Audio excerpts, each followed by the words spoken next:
오늘 우리에게 주시는 하나님의 말씀은 데살로니가 전서인데요. 우리 바울 선생님께서 데살로니가에 언제 오셨냐면 지금으로부터 1975년 정도 전에 2차 선교 여행 때 AD 49년에서 52년 그 사이 50년에서 51년 정도라고 학자들은 추정하고 있습니다. 그 전에 우리 바울 선생님께서 어디에 계셨냐면요. 그 지금의 터키 지방 드로아에 계셨는데 밤에 환상 중에 마게도냐로 건너와서 우리를 도우라 하는 마게도냐인의 환상을 보시고 순종하시죠. 그리고 사도행전 16장 12절 빌립보에 이르니 이는 마게도냐 지방의 첫 성이요 또 로마의 식민지라. 빌립보에 이르렀는데 우리 바울 선생님께서 어려움이 있었어요. 귀신 들린 여종이 바울 선생님하고 신라 선생님을 쫓아다니는 거예요. 큰 소리로 외쳤어요. 이 사람들은 지극히 높은 하나님의 종으로서 구원의 길을 너희에게 전하는 자라. 한 번만 하면 되는데 이 귀신 들린 여종이 성경이 뭐라고 나오냐면요. 소리질러 이르되 여러 날을 하는지라. 그래서 바울 선생님께서 심히 괴로워하여서 돌이켜 여종이 아니죠. 귀신에게 이르되 엔토 오노마티 예소 크리스토 토 나주 라이오 파라겔로 소이 엑셀테 아프 아우테스. 이게 뭔 소리냐. 그 빌립보는요 마게도냐 지방의 헬라 도시였어요. 그래서 현장에 있는 사람들의 거의 99%가 헬라인이에요. 그래서 우리 바울 선생님께서 그곳에서 복음을 전하실 때는 헬라어를 사용했어요. 그래서 제가 우리 바울 선생님께서 말씀하신 그 헬라어로 귀신을 쫓았어요. 물론 제가 쫓으면 안 나가겠죠. 네, 그래서 우리 바울 선생님께서는 그 귀신 들린 여종을 고쳐 주었는데도 돈벌이가 떨어진 그 귀신 들린 여종의 주인으로부터 고발을 당하십니다. 그래서 우리 사도 바울 선생님의 옷이 찢겨요. 잡혀가지고 매를 맞아요. 상하고 다치고 고발당하고 감옥에 가지고 바울 선생님의 모든 그 일정은 그러한 패턴이에요. 그런데 우리 바울 선생님 포기하시나요? 절대 포기하지 않으시죠. 이렇게 빌립보에서도 사도 바울 선생님께서는 매를 맞아가면서 교회를 세웠다. 그래서 쫓기고 오늘 데살로니가까지 온 거예요. 우리 지도 한번 보고 가실까요? 네, 저기 보시면 보이시나요? 글씨가 좀 작죠? 저 빌립보 있죠? 저 빌립보. 그 다음에 그 옆에 이제 쫓겨서 사도 바울 선생님께서 데살로니가까지 온 거예요. 그리고 조금 밑으로 내려오시면 아가야라고 되어 있는 부분에 아덴 있죠? 아덴 있고 우리 고린도도 한번 보고 갈게요. 저기 마게도냐라고 되어 있는데요. 저 마게도냐는 지금 현재 그리스 북부 전체이죠. 그 북부 전체하고 그 위쪽 일부 그렇게 넓은 그 로마 시대의 행정구역을 마게도냐라고 성경에 표시되어 있습니다. 그리고 이제 그 밑에 아가야라고 되어 있는 부분 있죠. 이 아가야는 현재 그리스 남부 지역을 이제 아가야라고 그 성경에서 표기를 해요. 자, 그래서 사도행전 16장 12절 빌립보에 이르니 이는 마게도냐 지방의 첫 성이요 또 로마의 식민지라. 이 구절은요 복음이 유럽에 처음으로 전파되는 그 첫 발을 딛는 역사적인 장절인 거예요. 그죠? 자, 우리 다음 그림 한번 보실게요. 네, 저기 보시면 사도 바울 선생님 당시에도 저기 데살로니가에는 저렇게 도로들이 돌로 덮여 있었어요. 왜냐하면 당시는 그 로마가 전 세계를 지배하고 있었잖아요. 그죠? 그래서 모든 길은 로마로 통한다. 로마로 통하는 관문 데살로니가 아주 큰 도시 마게도냐의 수도. 그래요. 자, 그 다음 그림 한번 보여주세요. 저거는 지금 테살로니키라고 그리스 지도에 나와요. 지금도 역시 그리스에서 두 번째로 큰 도시예요. 그리고 그 다음 사진 보여주세요. 자, 이것도 마찬가지 오늘날의 테살로니키인데 당시로서도 교통과 교역과 상업의 중심지였어요. 상업하면 장사죠. 장사하면 떠오르는 사람들 있죠. 누가 떠오를까요? 예, 유대인이 떠오르죠. 유대인들이 장사를 잘했어요. 네, 그래서 데살로니카에서는 유대인들이 많이 많이 살았어요. 그리고 사도 바울 선생님께서 데살로니카에 좋은 마음으로 온 게 아니에요. 매를 맞고 쫓겨서 왔어요. 그런데 거기서도 뭘 세웠다? 교회를 세웠다. 그리고 평탄하게 복음을 전도했냐? 그렇지 않아요. 사도행전 17장 1절에 가시면 데살로니카에 이르니 거기 유대인의 회당이 있는지라 그래요. 회당은 유대인 여자 100명이 있어도 안 생겨요. 유대인 남자 10명이 있으면 그들은 반드시 회당을 세웠어요. 바울 선생님께서 바울이 그들에게로 들어가서 회당에 들어가서 며칠 동안 거기 뭐라고 나오냐면요. 새 안식일에 그러면 며칠이에요? 예, 그렇죠. 21일 동안만 바울이 성경을 가지고 강론하며 그랬어요. 그리고 어떻게 됐을까요? 5절에 가보시면 유대인들이 시기하여 저자의 어떤 불량한 사람들을 데리고 때를 지어 그랬어요. 저자가 어딜까요? 저자는 승범 집사님, 저자.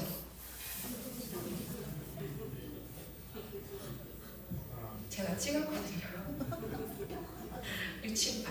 유치부를 미뤄줬네요. 초등부 교사요.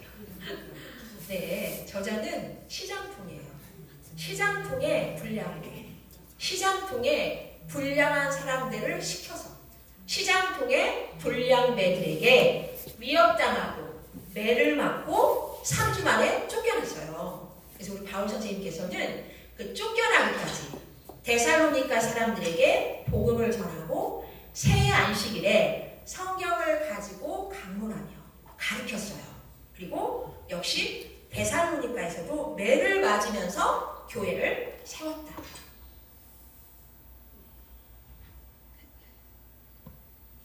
잠시만요. 베레아로 피하셨어요.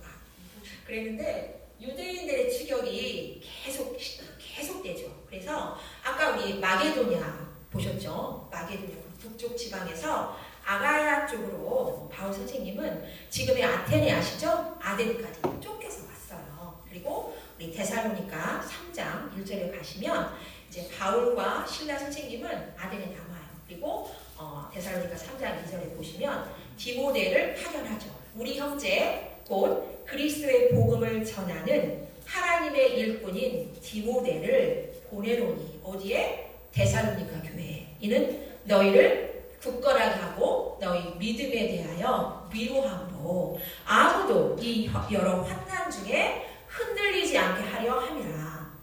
당시로는 핍박의 시대, 환난의 시대였어요. 유대인 정치 지도부들의 강한 박해가 있었죠. 그러면 시장통에 불량배들을 시켜서 바울 선생님만 위협하고 말았을까요? 아니에요. 예수님의 복음을 믿고 전하는 모든 사람들을 위협했어요. 그리고 데살로니카는 당시에 로마 황제를 신처럼 섬겼거든요. 그래서 카이사르 쿠리오스, 가이사가 주님이시다라고 고백하는 시대였어요. 근데 기독교인들은 어떻게 고백하나요? 예수님의 주님이시다 이렇게 고백하잖아요. 그러면 이것은 로마는 그때 당시 나라가 아니에요. 제국이에요. 로마 제국의 정면으로 충돌하는 고백이었던 거예요. 그래서 실제로 이 데살로니가 사람들이 사도행전 17장 7절에 보시면 바울 일행을 잡았어요. 그리고 뭐라고 고발하냐면 이 사람들이 다 가이사의 명을 거역하여 말하되 다른 인물 곧 예수라 하는 이가 있다 하더이다 하면서 소동을 일으키면서 바울 선생님이 고발하거든요. 그래서 이 데살로니가 주민들은 도시는 로마 황제 숭배 사상이 강했다. 그리고 로마에 충성하는 도시로 유명했어요. 그래서 이분들은 로마 황제를 신으로 예배했다는 게 아니에요. 그냥 카이사르 쿠리오스, 가이사가 주님이야. 이게 그냥 이 사람들의 공적인 의미였어요. 그리고 어떤 충성의 문화였어요. 그래서 이 데살로니가 도시를 지탱하는 어떤 공적 질서 있죠. 그 핵심이 바로 가이사가 주님이시다였어요. 그런데 기독교인들은 어떻게 하나요? 예수님이 주님이시다. 거의 선포를 하잖아요. 그죠? 이거는 종교적인 언어가 아닌 거예요. 이들이 생각할 때는. 이거는 가이사가 주님이시다. 가이사 숭배 사상. 즉 데살로니가 도시 전체의 어떤 충성의 체계 전체를 뒤흔드는 그런 주권선언이었던 거예요. 그렇기 때문에 이들이 생각할 때 이들은 너무나 위험한 메시지예요. 그래서 기독교인들을 로마인들은 가만둘 리가 없었죠. 그리고 1세기 도시에서 그 예수가 주님이시다를 그 선언하는 거는요, 고백하는 거는 나의 경제적인 사회적인 불이익을 다 감수하겠다 해요. 거기에는 길드는 아니지만 그 비슷한 조직망들이 있었어요. 그래서 경제적으로 다 배제시켜요. 그 다음에 친족 공동체에서 소외당해요. 그리고 지역사회에서 소외당해요. 다 소외당해요. 실제로 데살로니가 그 성도님들은 이런 모든 고난을 함께 겪었습니다. 이들이 평탄한 상태에서 어떤 부흥을 이뤘던 게 아니에요. 그들은 핍박과 환난의 정한 가운데 있었고, 그리고 그 신도들이 믿음이 흔들리기 쉬운 그런 상태였어요. 그렇기 때문에 우리 사도 바울 선생님께서 디모데를 보냈습니다. 디모데를 보내고 우리 사도 바울 선생님이 이제 마지막 제2차 선교 여행의 마지막 고린도로 사도행전 18장 1절에 가시면 가세요. 그리고 이제 5절에 보시면 신라하고 바울이 마게도냐로부터 내려와요. 우리 디모데가 뭐라고 말했는지 이제 조금만 있으면 끝나요. 데살로니가전서 3장 6장으로 갈게요. 가보시면 6절에 디모데가 너희에게로부터 와서 무엇을 전했냐면요, 데살로니가 교회 너희의 믿음과 사랑의 기쁜 소식을 우리에게 전하고, 우리는 같이 함께 듣는 바울 선생님, 신라 선생님, 디모데, 그리고 같이 있는 모든 사람들이 다 들었어요. 그리고 9절에 보시면 우리 하나님 앞에서 너희로 말미암아 내가 3주밖에 복음을 전하지 못하고 매를 맞고 쫓겨서 이렇게 쫓겨서 급히 나왔는데 이 어린 데살로니가 교회 너희로 말미암아 내가 모든 기쁨으로 기뻐하니, 그렇게 나오거든요. 내가 기뻐할 수 있는 세상의 모든 기쁨으로 기뻐하니 너희를 위하여 능히 어떠한 감사로 하나님께 보답할. 바울 선생님이 이렇게 축복하세요. 그래서 오늘 우리에게 주시는 하나님의 말씀 데살로니가전서 1장 7절. 그러므로 너희는 데살로니가 교회야, 너희는 마게도냐와 아가야에 있는 모든 믿는 자의 본이 되었느니라. 그 본이 나와요. 본이 뭔가요? 본이 뭔가요? 예담이가 대답해주기로 약속했거든요. 예담아 뭐였지? 공부하는 거. 그래. 이제 목사님 좀 이용할게요. 우리 목사님 일단 너무 잘생기셨어요. 근데 정말 주님의 은혜로 우리 목사님은 본인이 잘생긴 걸 다행히 모르시더라고요. 멋있는 척을 하면서. 저 정도 외모에 멋있는 척을 하면 우리 성도님 좀 위험하시잖아요. 그죠? 목사님 너무 믿음이 좋으시고 사랑이 충만하시고 그 복음의 말씀대로 내가 따라야지, 닮아가야지. 이게 본이잖아요. 그렇죠? 따라가야지, 닮아가야지 본이잖아요. 그런데 오늘 우리에게 주신 하나님의 말씀 데살로니가전서 1장 7절에 나오는 그 본은요, 조금 달라요. 어디 가냐면 요한복음 20장 25절에 예수님의 못자국이 나와요. 제가 말씀드릴게요. 내가 그 손에 못자국을 보며 내 손가락을 그 못자국에 넣으리. 내 손을 그 옆구리에 넣어보지 않고는 내가 믿지 아니하겠노라. 도마의 말이 나와요. 예수님의 못자국, 그 찍힌 흔적, 이거하고 오늘 데살로니가전서 1장 7절의 그 모범으로서의 본이요, 같은 헬라어 단어예요. 그래서 데살로니가전서 1장 7절에서는 본이 주격이잖아요. 그러죠? 그래서 제가 조금 어려운 말 할게요. 투포스, 헬라어로 투포스예요. 그런데 요한복음 20장 25절에서는 못자국을 목적격이죠. 그래서 뒤에 어미만 바뀌어요. 똑같은 단어예요. 투포, 똑같아요. 내 몸에 예수의 흔적을 가졌노니, 갈라디아서 6장 17절에 바울 선생님께서 고백하신 유명한 말씀 있죠. 거기에서도 흔적은 투포는 아니에요. 여기서는 스티그마타라는 단어인데요. 바울 선생님 옷이 찢기고 매맞고 다치고 상하고 고발당하고 감옥에 갇히고 연속했잖아요. 온몸에 얼마나 많은 상처가 있었겠어요. 그죠? 그런데 또 어떤 뜻이냐면요. 고난과 헌신의 그 흔적으로서 영적인, 신분적인 표식으로서의 스티그마타일 수 있어요. 그래서 이 스티그마타, 내 몸에 예수의 흔적을 가졌느니에서 나오는 그 흔적은요. 눈에 보이는 것일 수도 있고 보이지 않는 것일 수도 있어요. 그런데 오늘 데살로니가전서 1장 7절, 요한복음 20장 25절에 나오는 투포는요. 물리적인 타격으로 때려서 맞아서 찍힌 흔적이에요. 이거는 예수님의 손에 정으로 못을 내리쳐서 때리며 맞아 박혀서 찍힌 흔적.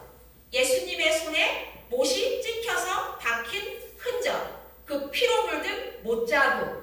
이게 오늘 우리에게 주시는 하나님의 말씀 데살로니가 1장 7절에 나오는 그러므로 데살로니가 교회야 너희가 마게도냐와 아가야에 있는 모든 믿는 자의 본이 되었느라.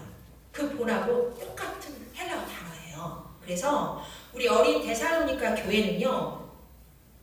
예수님의 못자국 그 흔적처럼 예수님의 증인된 삶, 그 제자의 삶이 어떤 것인지를 보여주는 그들의 믿음과 그리고 사랑과 소망의 인내가 그 참된 흔적의 실행의 실제로서 그 실제적인 본으로서의 흔적이 되었던 거예요. 그래서 주변 모든 믿는 사람들의 주변 모든 지역에 그 본이 되었던 것입니다.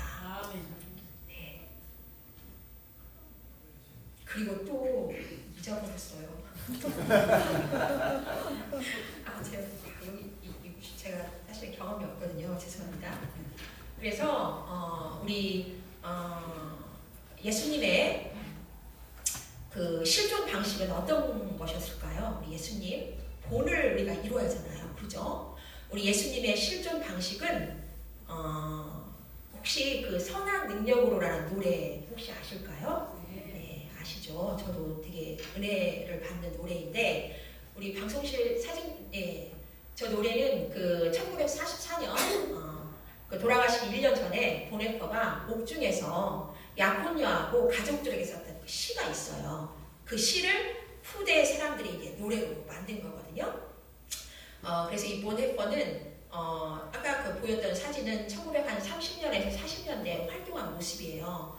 이 보네퍼는 1906년에 독일에서 태어납니다. 그리고 21살에 신학 박사를 취득하는 그 천재 신학자였어요. 그리고 집안은 매우 유복했죠. 그래서 미국으로 유학을 갔고요. 그러나 미국에서의 그 안정된 삶을 뒤로하고 독일로 다시 돌아와서 내 조국으로 와서 저항운동 그리고 지하에서 신학교 운영에 헌신했습니다.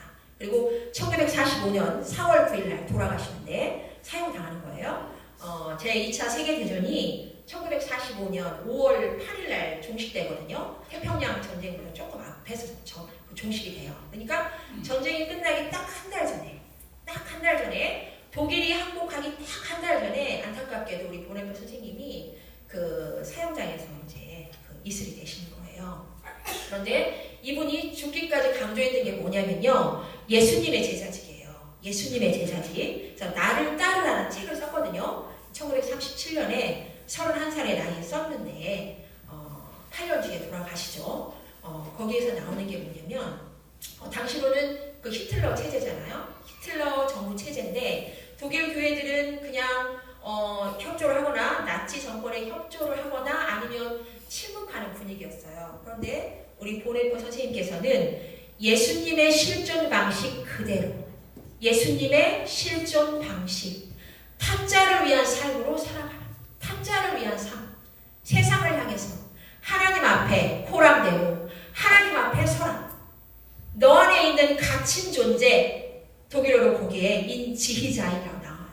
너 안에 있는 갇힌 존재 인지히자이 그 안에서 뛰쳐나와서 자인 피어 안될 타짜를 위한 존재로 서 너 안에 있는 죄와 자기 폐쇄의 실조 인지히자이 너 안에 있는 자기 폐쇄 안에서 살지 말고 인간의 타락한 실존 형태인 거기에 뭐라고 나오냐면요. 자기 안으로 굽어있는 존재라고 나와요. 그 용어가. 거기서 뛰쳐나와. 그래서 하나님 앞에 호랑되고 세상을 향해서 타짜를 위한 삶으로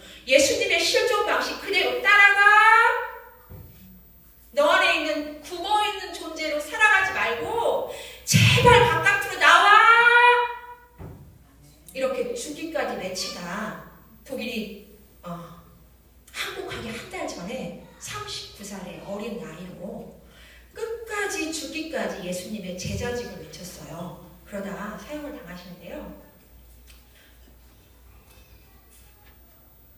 말씀을 마칠게요. 하나님 아버지, 우리 사교회 성도님들 한 분 한 분, 그리고 아직도 자기 안에 갇힌 존재, 자기 안으로 구분 존재로 살아가고 있는 이 죄 많은 저에게도 주님께서 선물로 주신 우리 성교회, 어린 데살로니가 교회처럼 아직은 새싹교회, 그리고 3살밖에 안 되는 아가교회지만 우리 성도님들 한 분 한 분의 하나님 앞에서, 그리고 세상을 향한 그 믿음과 사랑과 소망의 인내가 주변 모든 지역에, 주변 모든 믿는 분들의 본이 되는 데살로니가 교회 되게 하심에 감사합니다.